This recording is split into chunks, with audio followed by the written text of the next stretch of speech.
तो गुरुत्वाकर्षण नियम चल रहा था ना। तो गुरुत्वाकर्षण क्या है? पदार्थ का एक गुण है जिस गुण के कारण वो एक दूसरे को क्या करते हैं? आकर्षित करते हैं। और ये बल होता है एक, और जिसका मान F बराबर क्या होता है? G(m1m2) अपान r² होता है। समझ में आ गई बात ना। और हम बताए थे गुरुत्वीय विभव, गुरुत्वीय क्षेत्र की तीव्रता, गुरुत्वीय क्षेत्र और गुरुत्वीय क्षेत्र की तीव्रता बताए थे। तो गुरुत्वीय क्षेत्र क्या होता है कि कोई एक कण रखा है, उसके बगल में कोई दूसरा कण यदि आकर्षण बल का अनुभव करे तो वो क्षेत्र क्या कहलाता है? आपका गुरुत्वीय क्षेत्र कहलाता है। और गुरुत्वीय क्षेत्र की तीव्रता क्या होती है? एकांक द्रव्यमान कोई रखा है कहीं पे, और उस पर जितना आकर्षण बल लगे वो एक दूसरे कण के द्वारा, वही क्या होता है? आपका जितना बल लगता है वही क्या होता है? चुंबकीय कारण, गुरुत्वीय क्षेत्र की तीव्रता होती है। यहाँ तक बता दिए थे ना। और ये भी बताए थे हम जो है कैपिटल G और स्मॉल g में संबंध। तो क्या संबंध था आपका? Gme = GRE², ये था ना। Gme क्या बताए थे? GRE का स्क्वायर बताए थे। ठीक है। और उसके बाद I बराबर क्या बताए थे? गुरुत्वीय क्षेत्र की तीव्रता I बराबर क्या बताए थे? F/m बताए थे। समझ में आ रही बात ना। ठीक है। और यहाँ पे उसके बाद आपको I बराबर ही क्या आया था? Gm/r²। F बराबर ही क्या? I बराबर ही क्या आया था? Gm/r² आया था। यानी कि जो आपकी तीव्रता है वो स्क्वायर के दूरी के स्क्वायर के व्युत्क्रमानुपाती होता है। ठीक है। और इसके बाद जो है अब पृथ्वी के तल से ऊपर और नीचे जाने पर गुरुत्वीय त्वरण का प्रभाव, यानी कि ऊपर जाने पर और नीचे जाने पर गुरुत्वीय त्वरण पर क्या प्रभाव पड़ेगा, घटेगा कि बढ़ेगा, उसके बारे में बताने वाले हैं। ठीक है। तो पहले हम क्या बताए थे? ऊपर जाने के लिए हम फार्मूला लिखवा दिए थे ना। तो G डैश इक्वल टू क्या बताए थे? G dash equal to G और क्या बताए थे? G अपान 1 + h/r का होल स्क्वायर, यही बताए थे ना। तो ये पृथ्वी तल से ऊपर जाने पर है। इसका डेरिवेशन भी होता है, डेरिवेशन करके प्राप्त करते हैं, लेकिन यहाँ डेरिवेशन आपको ज़्यादा जरूरी नहीं है इसलिए हम नहीं बता रहे हैं। ठीक है। तो आप फार्मूला याद रख लो।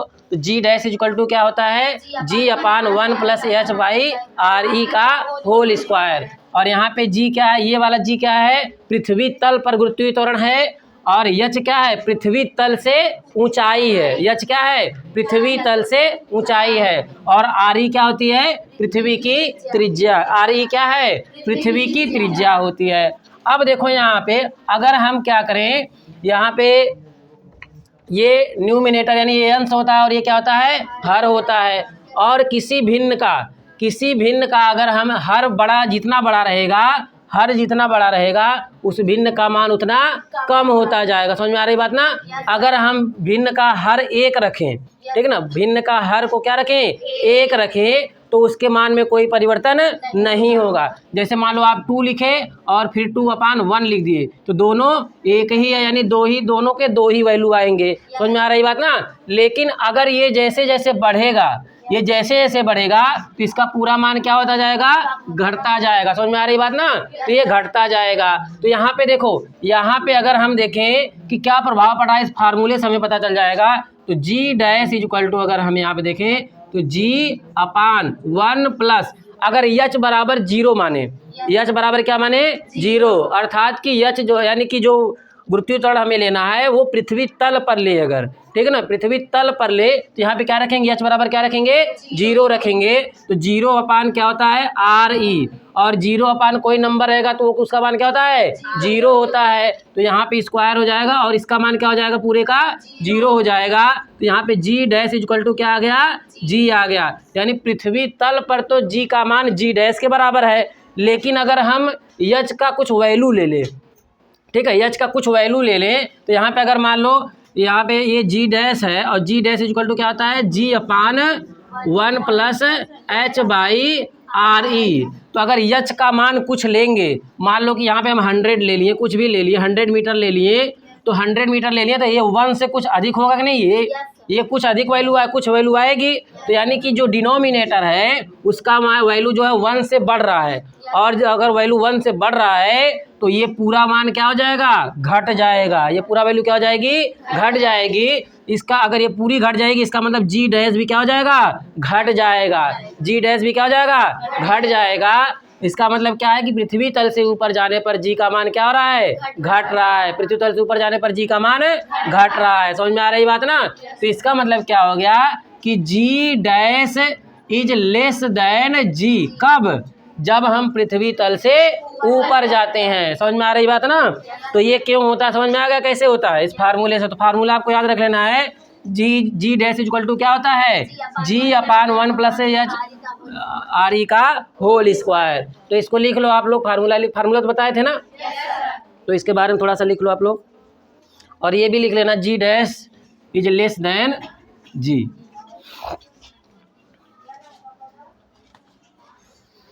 लिखना ये सब तो लिखे थे शायद ना कि जी डैश, हाँ लिखे थे आप लोग। लिखना इस प्रकार पृथ्वी तल से ऊपर जाने पर, इस प्रकार पृथ्वी तल से ऊपर जाने पर जी का मान घटता है,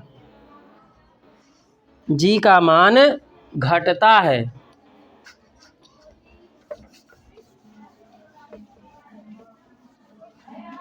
समझ में आ गई बात। अब दूसरा नंबर, ये पहला था, अब दूसरा लिखना पृथ्वी तल से नीचे जाने पर, पृथ्वी तल से नीचे जाने पर। तो जी डैश इज इक्वल टू होता है जी 1 minus h by R E, 1 minus h by R ई।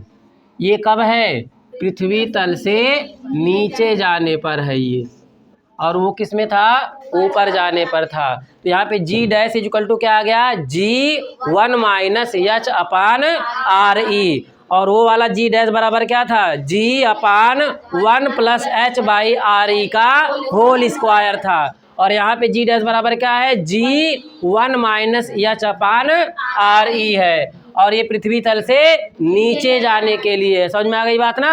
अब देखो यहाँ पे भी हम देखते हैं कुछ वैल्यू रखें, अगर हम क्या रखें, यहाँ पे एच का मान 0 रखें, यानी कि पृथ्वी तल की बात करें, अगर पृथ्वी तल पर क्या प्रभाव पड़ेगा, तो यहाँ पे अगर जी डैश इज इक्वल टू रखें जी और 1 माइनस एच की जगह आप क्या रखने जा रहे हैं, 0, यानी हम पृथ्वी तल पर अगर हैं तो 0 बाई क्या होगा, आर ई, और यहाँ पे जी डैश इज इक्वल टू हो जाएगा जी और 1 माइनस ये 0 अपान आर ई क्या होता है, 0 होता है। क्या होता है, 0 होता है। तो यहाँ पे जी डैश इज इक्वल टू, यहाँ पे क्या हो जाएगा, 1 माइनस 0 1 हो जाएगा, और जी से 1 में मल्टीप्लाई जी हो जाएगा, यानी कि जी डैश इज इक्वल टू क्या आ गया, जी आ गया। यानी कि पृथ्वी तल पर जी डैश का मान जी के बराबर है। और यहाँ पे एच क्या है, पृथ्वी तल से नीचे की गहराई, पृथ्वी तल से गहराई। समझ में आ रही बात ना। जैसे ये पृथ्वी है,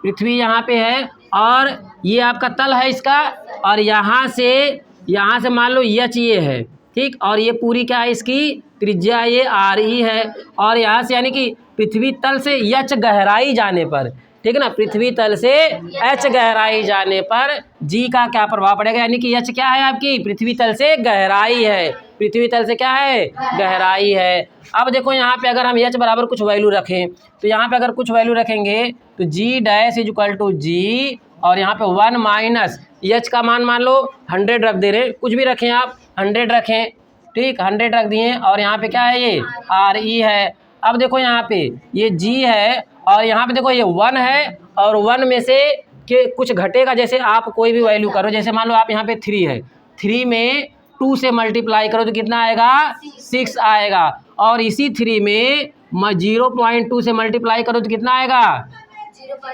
0.6 आएगा। अब देखो यहाँ पे ध्यान से, अगर दशमलव से बड़ी संख्या से किसी से गुणा कर रहे हैं किसी नंबर में, तो वो संख्या बढ़ जाती है। जैसे दशमलव अगर नहीं है, यानी पूर्ण संख्या है, जैसे 3 में किससे मल्टीप्लाई कर रहे हैं, 2 से, तो यहाँ पे 2 क्या है, दशमलव से, यानी कि 1 से बड़ी है, ठीक है। तो अगर 1 से बड़ी है तो पूरा मल्टीप्लिकेशन करने पर जो वैल्यू आएगा इस 3 से अधिक आएगा। देखो यहाँ पे क्या आ गया, 6 आ गया ना।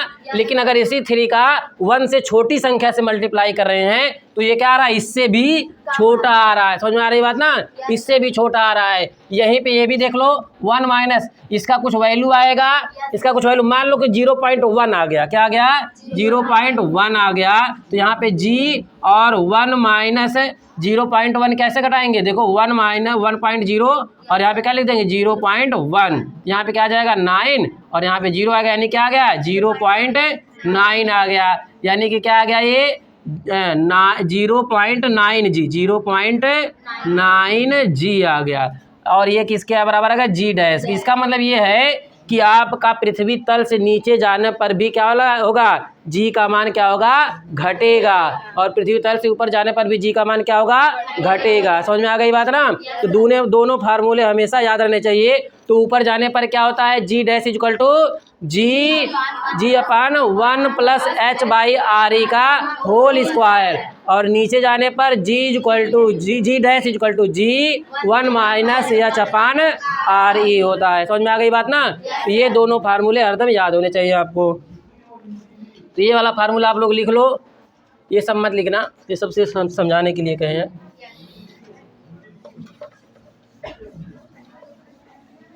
और ये आप ध्यान देना है कि यच क्या है? पृथ्वी तल से गहराई है। और वो क्या थी? यच क्या थी? पृथ्वी तल से ऊंचाई थी। यहाँ पे भी आपका जी डैश इज लेस देन जी ही आएगा।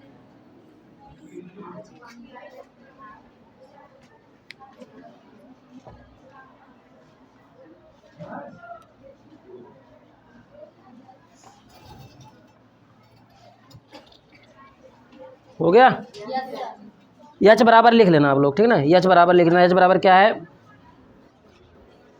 माना पृथ्वी के तल से एच गहराई, पृथ्वी तल से गहराई है, ठीक ना? एच क्या है? पृथ्वी तल से गहराई है। तो लिख लेना इस प्रकार, पृथ्वी तल से नीचे जाने पर गुरुत्वीय त्वरण का मान क्या होता है? घटता है। गुरुत्वीय त्वरण का मान घटता है।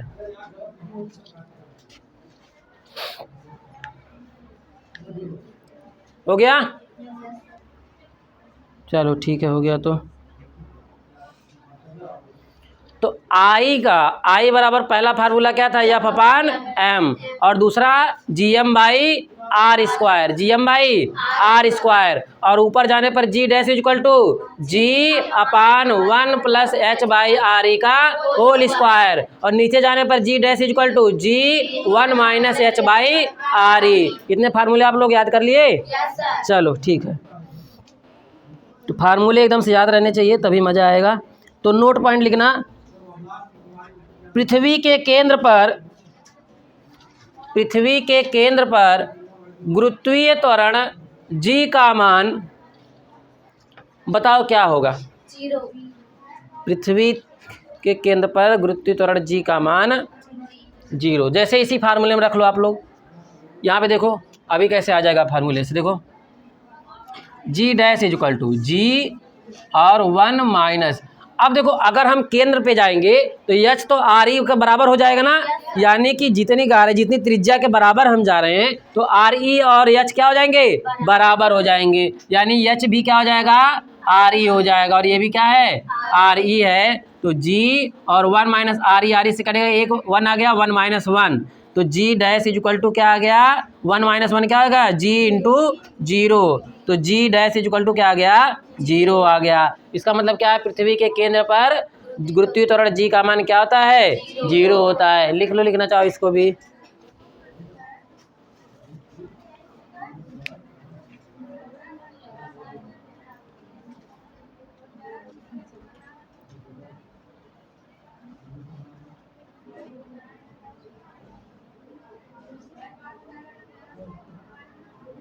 हो गया? चलो अब हम पढ़ा रहे हैं गुरुत्वीय विभव। हेडिंग डालना गुरुत्वीय विभव, हम अभी पहले ही बोल दिए थे इसी को। गुरुत्वीय विभव हो गई हेडिंग? अब देखो ध्यान से सुनना, अभी 1 से 2 बार में याद हो जाएगा। जैसे पहले थोड़ा सा उसका चित्र बना दे रहे हैं। जैसे ये हमारे पास कोई द्रव्यमान है, कोई पदार्थ है, कोई कण है, और इसके पास कुछ ना कुछ द्रव्यमान होगा, ठीक है। और अब देखो यहाँ पे हम क्या करें, अगर कोई कण जो है हमारे पास एक और है जो अनंत दूरी पर है, कहाँ पर है, अनंत दूरी पर है, तो इसका कोई क्षेत्र होगा और क्षेत्र का मान लो कोई बिंदु ये है, ठीक है। तो अनंत से एकांक द्रव्यमान को, ठीक है ना, अनंत से एकांक द्रव्यमान को किसी द्रव्यमान दूसरे द्रव्यमान के पास में लेके आने में किया गया कार्य क्या कहलाता है, गुरुत्वीय विभव कहलाता है। गुरुत्वीय क्षेत्र में लाने में किया गया कार्य क्या कहलाता है, गुरुत्वीय विभव कहलाता है। अनंत से एकांक द्रव्यमान को गुरुत्वीय क्षेत्र के किसी बिंदु पर लाने में किया गया कार्य उस बिंदु का गुरुत्वीय विभव कहलाता है। समझ में आई बात ना। तो अनंत से एकांक द्रव्यमान को गुरुत्वीय क्षेत्र के किसी बिंदु तक लाने में किया गया कार्य इस बिंदु का गुरुत्वीय विभव कहलाता है। समझ में आई बात ना। इसी तरह सेम ऐसे हम पढ़ाएंगे आपको वैद्युत विभव, ठीक है। तो वैद्युत विभव एकदम सेम डिफिनेशन ऐसी है। तो वहाँ पे हम यहाँ क्या बोल रहे हैं, गुरुत्वीय क्षेत्र कह रहे हैं, वहाँ पे क्या कहेंगे, हाँ धनात्मक परीक्षण आवेश कहेंगे और यहाँ पे वैद्युत क्षेत्र कह देंगे। समझ में आई बात ना। तो एकांक द्रव्यमान को अनंत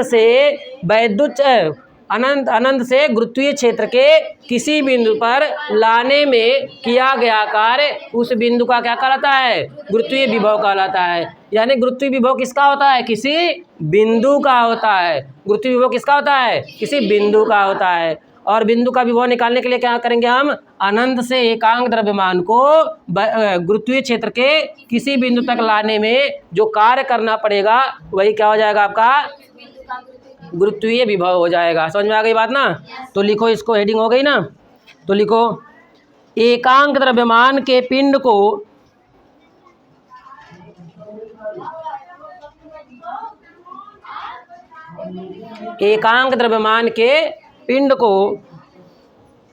अनंत से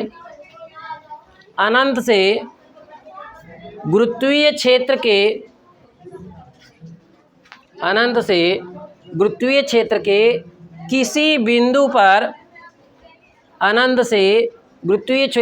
के किसी बिंदु पर लाने में किया गया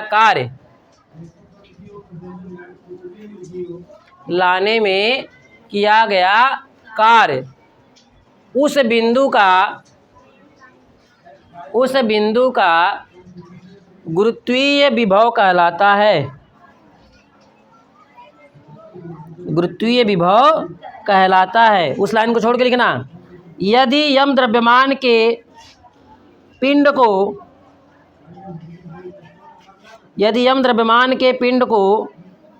गुरुत्वीय क्षेत्र में लाने में किया गया कार्य W हो, तब V बराबर क्या होता है आपका, गुरुत्वीय विभव V इक्वल टू होता है W/m। V इक्वल टू क्या होता है, W/m होता है। अब एक बात आप लोग सोच के बताओ कि क्या हमें कार्य करना पड़ेगा कि खुद ही कार्य हो जाएगा, सोच के बताओ। करना पड़ेगा।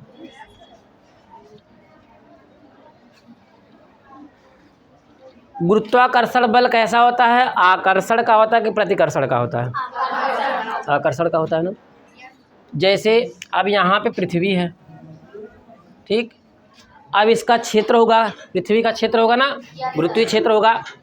अब अनंत से कोई मान लो कि कोई सैटेलाइट आ रहा है, जैसे कोई दूसरे ग्रह पर कोई व्यक्ति है, जैसे यहाँ पे हम लोग हैं तो किसी दूसरे ग्रह पर है कोई, और वहाँ पे सैटेलाइट भेज रहा है, वो पृथ्वी पर भेज रहा है, ठीक। तो पृथ्वी पर भेजेगा तो वो कहाँ से आएगी, अनंत से आएगी, मान लेंगे अनंत से आएगी। और अनंत से जैसे इसके पास आएगी तो यहाँ जैसे इसका क्या होगा, आकर्षण बल कार्य करने लगेगा। तो ये क्या करेगी, पृथ्वी क्या करेगी, इसको खींचेगी ना। तो खींचेगी क्या, ये धकेल के खुद आएगा क्या, ये तो खुद ही खींच लेगी। पृथ्वी तो खुद ही खींच लेगी ना उसको, ठीक है। तो यहाँ पे क्या इसके द्वारा कार्य करना पड़ रहा है? नहीं, ये कार्य थोड़ी ना कर रहा है, ये तो सिर्फ आ गया यहाँ पर और खींच कर लाने का काम इसका है। समझ में आई बात कि नहीं? जैसे मंगल मिशन भेजा गया था, ठीक है, तो ऐसा समझ लो जैसे जैसे कोई ग्रह भेजना होता है हमें, तो हम क्या करते हैं, पृथ्वी का चक्कर लगवाते हैं, उसका पृथ्वी का चक्कर लगवाते हैं और उसमें फ्यूल और ईंधन होते हैं, ठीक है। अब चक्कर लगाते लगाते ये अपना गोला बड़ा करता चला जाता है, गोला बड़ा करता चला जाता है। अब गोला बड़ा करता जाएगा तो इसका गुरुत्वीय क्षेत्र कम होता जाएगा, ठीक है ना, गुरुत्वीय क्षेत्र कम होता जाएगा। और जब बहुत बड़ा गोला हो जाएगा तो इस पृथ्वी का गुरुत्वीय क्षेत्र बहुत कम हो जाएगा और उसमें फ्यूल जो आपके सैटेलाइट में, यानी जो आपके रॉकेट भेज रहे हैं जिसमें, उसमें फ्यूल क्या करेंगे, एक समय के लिए बहुत अधिक स्टार्ट मतलब दे देंगे उसको, ताकि उसमें एनर्जी आ जाए और वो एनर्जी क्या करेगी, इसके गुरुत्वीय क्षेत्र को छोड़ करके भाग जाएगी। समझ में आई बात ना? तो पहले हम क्या करते हैं, पहले इस ग्रह को, किसी उपग्रह को हमें भेजना होता है तो पहले उसको ऐसे घुमाते हैं, चारों तरफ घुमाते हैं और घुमाते घुमाते वो क्या होता है, गुरुत्वीय क्षेत्र से धीरे धीरे दूर जाता रहता है, गुरुत्वीय क्षेत्र से दूर जाता रहता है। अब बहुत ज़्यादा दूर चला जाएगा तो इसका गुरुत्वीय क्षेत्र कम होता जाएगा, यानी कि पृथ्वी खींचने की क्षमता कम होती जाएगी दूर जाते जाते। अब जैसे बहुत दूर चला गया तो इसमें क्या करेंगे, जो ये सैटेलाइट है आपकी, अब इसमें ईंधन रहते हैं, यानी कि पूरा फ्यूल रहता है। अब इस फ्यूल में क्या करेंगे, इसको ट्रिगर कर देते हैं यहीं से, और ये क्या करता है, फिर ये अपनी ऊर्जा के साथ इसके गुरुत्वीय क्षेत्र को छोड़ करके ये बाहर चला जाता है, यानी पृथ्वी के गुरुत्वीय क्षेत्र से ये बाहर चला गया, बाहर चला गया। अब यहाँ पे आ गया मंगल, यहाँ पे कौन आ गया, मंगल आ गया। अब जैसे इसमें जब ईंधन हम दिए, बहुत अधिक मात्रा में ईंधन दिए, तो ये बहुत तेज़ी से गया, ठीक है ना, बहुत तेज़ी से गया। और फिर क्या करेंगे, जब इसके गुरुत्वीय क्षेत्र को छोड़ दिया तब इसको कोई पकड़ने वाला नहीं है, ना तो कोई खींचने वाला है, तो इसमें बहुत कम फ्यूल की आवश्यकता है। एक बार धक्का दे दी तो चलता रह जाएगा, क्योंकि वहाँ पे ना तो वायु है ना तो कुछ है घर्षण के लिए। जैसे यहाँ पे तो वायु है, रोक देती है, लेकिन वहाँ पे निर्वात रहता है, वहाँ पे एयर नहीं है, हवा नहीं है, तो वहाँ पे कोई रोकने खींचने वाला कोई नहीं रहता है। यहाँ पे बहुत कम ईंधन में जो है फिर आगे ये बढ़ता रहता है। फिर जैसे कोई ग्रह उपग्रह आया, फिर इसके क्षेत्र में आएगा ये। अब ये मान लो कि मंगल है, मंगल मिशन भेजा गया था कब, 2013 में ना, तो यहाँ पे भेजा गया था। तो अब मान लो यहाँ पे ये मंगल आ गया, यहाँ पे रास्ते में, अब इसी पे हमें भेजना है, तो हम क्या करेंगे, इसको यहाँ पे ले आएंगे। पहले बहुत बड़ा इसका गोला बनाएंगे, यानी कि पहले क्या करेगा, बहुत बड़े गोले में इसका चक्कर लगाएगा। इसका उल्टा, जैसे इसमें गोले को क्या करें, धीरे धीरे बढ़ा रहे थे, इसमें ईंधन दे रहे थे तो ये बढ़ता चला जा रहा था गोला। लेकिन अब इसको उतारना है यहाँ पे, तो इसमें से ईंधन हम नहीं देंगे, इसमें इस समय इसको ईंधन नहीं देंगे, और ईंधन नहीं देंगे तो ये क्या हो जाएगा, धीरे धीरे अपना गोला छोटा करता जाएगा, और छोटा करते करते फिर ये कहाँ, किसके पास आ जाएगा, मंगल के पास आ जाएगा। और यहाँ पे इसकी फिर इसका क्या कर जाएगा, इसकी फिक्स एनर्जी रख देंगे, तो यहाँ पे ये चक्कर लगाता रहेगा। और अगर इसे उतारना है तो और ऊर्जा इससे लेंगे तो यहाँ पे ये लैंड कर जाएगा। समझ में आई बात ना? तो इस तरीके से कोई सैटेलाइट हमें लॉन्च करते हैं। समझ में आई बात ना? अगर हमें चंद्रमा पर भेजना होता तो यही काम चंद्रमा पर भी करते हैं, तो इस तरह से हम भेजते हैं। समझ में आ गई बात ना? हाँ, तो यहाँ पे हम क्या बता रहे थे, बहुत दूर चले गए, गुरुत्वीय विभव बता रहे थे ना। तो गुरुत्वीय विभव क्या होता है, V = W/m। तो बताओ आप लोग, यहाँ पे हमें कार्य करना पड़ रहा था क्या? तो खींच के खुद ही ला रही पृथ्वी ना। तो यहाँ पे आपको फिजिक्स में ये ध्यान देना है, जब आप कार्य करते हैं तब वो धनात्मक मानते हैं, और जब हमें कार्य प्राप्त होता है तब उसको हम ऋणात्मक मानते हैं। समझ में आई बात ना? जब हम कार्य खुद करते हैं तो क्या करते हैं, धनात्मक, और जब कार्य प्राप्त हो तो उसको क्या मानते हैं, ऋणात्मक। तो यहाँ पे कार्य प्राप्त हो रहा है ना, तो यहाँ पे इसीलिए हम इसको क्या मान लेंगे, माइनस, V = -W/m।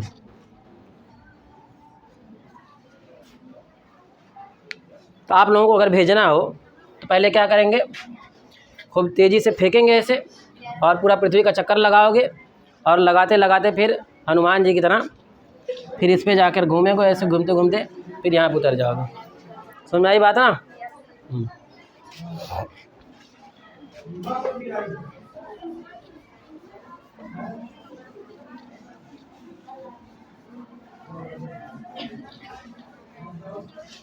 तो V = क्या होता है,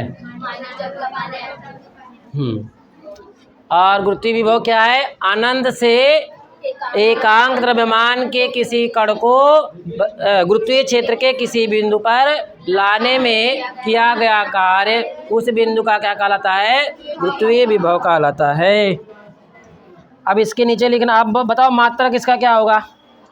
और विमा V इक्वल टू क्या होता है? W अपान माइनस, छोड़ो अभी, माइनस W अपान क्या होता है? M होता है। W क्या है? कार्य है ना, तो कार्य होता है F इंटू D। कार्य हमेशा, अगर आपको कंफ्यूज हो तो कार्य हमेशा क्या मान लो? बल गुणे विस्थापन। समझ में आई बात ना? कार्य को हमेशा मान लो, कहीं भी कंफ्यूजन हो तो बल गुणे विस्थापन। तो बल का मात्रक क्या होता है? न्यूटन होता है, न्यूटन होता है। और विस्थापन का मात्रक मीटर होगा, ठीक है, न्यूटन मीटर। और ये क्या है आपका? द्रव्यमान है तो किलोग्राम होता है, तो इसको क्या लिख देंगे? किलोग्राम लिख देंगे। तो यहाँ पे देखो क्या हो जाएगा मात्रक? न्यूटन मीटर पर किलोग्राम। क्या मात्रक हो रहा है? न्यूटन मीटर पर किलोग्राम। अब इसकी विमा निकाल रहे हैं, देखो विमी सूत्र क्या हो जाएगा? न्यूटन का क्या होता है? MLT power minus 2, MLT power minus 2, और इसका यम हो जाएगा। और इसका क्या होता है? अरे गलत बोल रहे हो तुम, यल होता है, लेंथ यल है ना, और किलोग्राम मास होता है यम, ठीक है। तो अब देखो यहाँ पे ये यम जो है, अब देखो यम की पावर 1 है यहाँ पे, और यहाँ पे इसकी ये आपका इसकी पावर 1 है, लेकिन ऊपर जाएगा तो -1 हो जाएगा, तो 1 -1 हो गया। और एल की पावर 1 है, एल की पावर 1 प्लस 1, और टी की पावर क्या है? -2 है। तो देखो यहाँ पे 1 -1 क्या हो जाएगा? 0 हो जाएगा ना। तो यानी कि यम की पावर 0, किसी की पावर 0 उसका वैल्यू 1 होता है, ठीक है। तो क्या हो जाएगा? L पावर 2 और T पावर माइनस यम कहाँ रहेगा? यम पावर 0 रख दो, थोड़ा सा अच्छा लगेगा, ठीक। यम पावर क्या रहेगा? 0।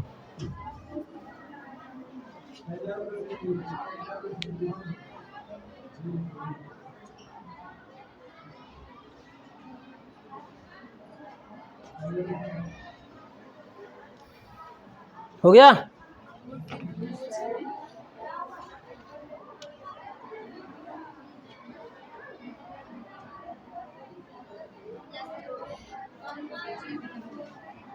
अब एक नोट पॉइंट लिखना होगा। लिखना गुरुत्वीय, लिख लो, चिक चिक कर रही हो।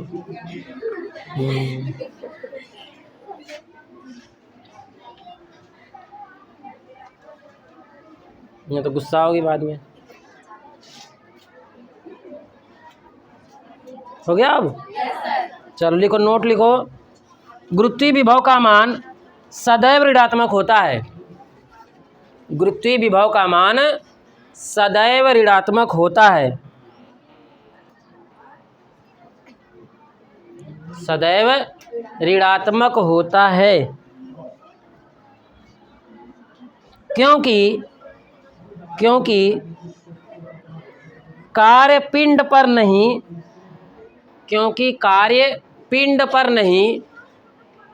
बल्कि पिंड द्वारा किया जाता है। कार्य पिंड पर नहीं बल्कि पिंड द्वारा किया जाता है। समझ में आ गई बात? तो कौन कार्य करता है? पिंड खुद ही करता है, ना कि हम लोग करते हैं, ठीक है। तो चलो, समझ में आ गया ये ना बढ़िया से? अब हेडिंग रहेगी आपकी, किसी पिंड के कारण किसी बिंदु पर गुरुत्वीय विभव। ये थोड़ा सा लंबा है, कोई दिक्कत नहीं, आसान भी है। किसी पिंड के कारण किसी बिंदु पर गुरुत्वीय विभव, ये तो हम सिर्फ फार्मूला याद कर लिए ना। V इक्वल टू क्या होता है? -W अपान यम।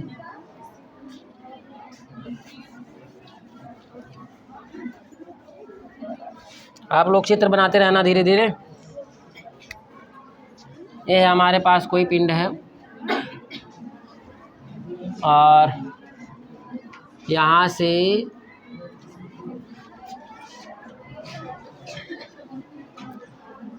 ए दूरी पर यहाँ पे कोई बिंदु ए है जो आर दूरी पर स्थित है,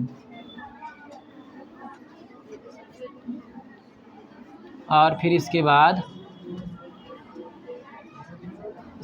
जो है बी बिंदु है जो बिंदु से एक्स दूरी पर है। यहाँ पे बी बिंदु है एक, जो कि यहीं से कितनी दूरी पर है, एक्स दूरी पर है।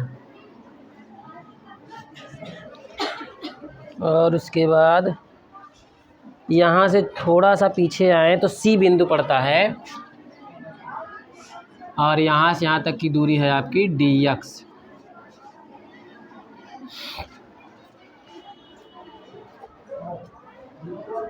और यहाँ पे है आपके पास स्मॉल एम, ये कैपिटल एम का द्रव्यमान है ये, और ये है आपके पास स्मॉल एम का द्रव्यमान है ये।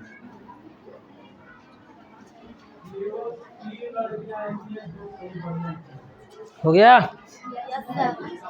ये है बिंदु ओ।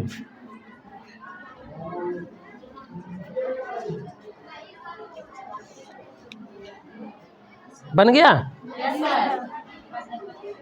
देखो हमें क्या निकालना है, गुरुत्वीय विभव ना, गुरुत्वीय विभव निकालना है। तो गुरुत्वीय विभव की परिभाषा क्या है, अनंत से एकांक द्रव्यमान को गुरुत्वीय क्षेत्र के किसी बिंदु पर लाने में किया गया कार्य उस बिंदु का गुरुत्वीय विभव कहलाता है। तो क्या है, कार्य है ना, विद्युत विभव क्या है, एक कार्य है। कौन सा कार्य है कि एकांक द्रव्यमान को उस बिंदु तक लाने में करने में जो लगता है। समझ में आई बात ना? तो मान लेते हैं ये कोई द्रव्यमान m है और वो जो है अनंत पर है। कहाँ पर है, अनंत पर है, और अनंत से हम जो है इसके ये द्रव्यमान से r दूरी पर लेके आ रहे हैं। हमारे पास ये बड़ा द्रव्यमान कोई m है, कैपिटल M है, और इसका कोई गुरुत्वीय क्षेत्र होगा, ठीक है, और इसके गुरुत्वीय क्षेत्र से r दूरी पर स्थित एक बिंदु A है, r दूरी पर स्थित एक बिंदु A है, और उस बिंदु पर हम एक m द्रव्यमान का कोई स्मॉल m द्रव्यमान का कण कोई अनंत से लेकर आ रहे हैं, और किस बिंदु पर लाकर रख रहे हैं, A बिंदु पर लाकर रख रहे हैं। तो हमें ये गणना करनी है कि यहाँ से अनंत से A बिंदु तक लाने में कितना कार्य करना पड़ेगा या कितना कार्य प्राप्त होगा। समझ में आई बात ना? तो यही हमारा कॉन्सेप्ट है। तो लिख लो पहले इसको। माना बिंदु O पर कैपिटल M द्रव्यमान का एक पिंड, कैपिटल M द्रव्यमान का एक पिंड स्थित है इससे स्मॉल r दूरी पर कोई बिंदु A है, इससे स्मॉल r दूरी पर कोई बिंदु A है जिस पर गुरुत्वीय विभव ज्ञात करना है, जिस पर गुरुत्वीय विभव ज्ञात करना है। उस लाइन को छोड़ के लिखना, गुरुत्वीय विभव ज्ञात करने के लिए, गुरुत्वीय विभव ज्ञात करने के लिए O से x दूरी पर, O से x दूरी पर बिंदु B पर एक परीक्षण द्रव्यमान, बिंदु B पर एक परीक्षण द्रव्यमान स्मॉल m रखते हैं। इस द्रव्यमान पर पिंड द्वारा लगाया गया बल, इस द्रव्यमान पर पिंड द्वारा लगाया गया बल। देखो ये कोई द्रव्यमान कैपिटल M है, ये कोई स्मॉल द्रव्यमान है, और x दूरी पर रखे हुए हैं, तो इनके बीच में कोई आकर्षण बल लगेगा जिसके हम गुरुत्वाकर्षण बल कहते हैं। और गुरुत्वाकर्षण बल F बराबर क्या होता है, G कैपिटल M और स्मॉल m अपान क्या होगा, x। r कहाँ होगा, x, ये इसकी बात कर रहे हैं ना, x स्क्वायर होगा। ठीक है, अब आगे की कहानी कल स्टार्ट होगी। इसको समीकरण 1 नंबर मत डालना, इसको लिख लो यहाँ तक।